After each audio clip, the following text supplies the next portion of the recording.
To our women are pushing ahead because the University Boat Race, we know, been an annual fixture on the Thames for the last 150 years, most of those years. But for today, for the very first time, it's not just the boys who are going to be taking to the water. Charlotte Lomas explains. When the Cambridge and Oxford Blues take to the water today, sporting history will be made.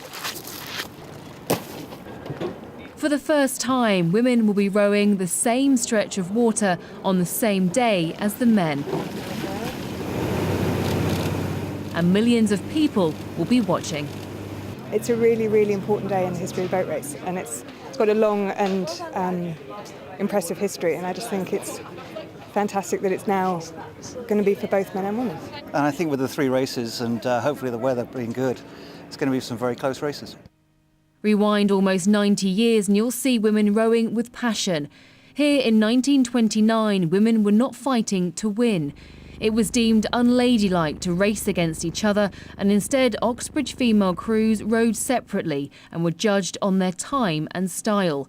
The battle they did have was to wear shorts rather than skirts.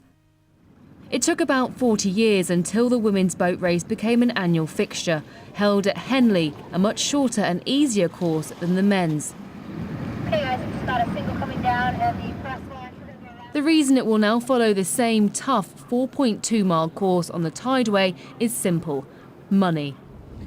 Until this year, the boat race has been a tradition dominated by men. But thanks to sponsorship, both teams now get equal funding, which means that women are offered the same chance as men. They can have their training camps and certain elements be paid for, and they're not paying for their kit.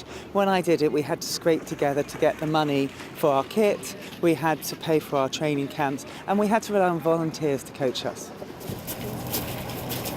While some barriers are being broken in the boat race, critics argue it's still an exclusive, elitist and even irrelevant event. This year's race will, however, mark a small victory for women in sport, not only for the women rowing today, but for all those women who rowed before them.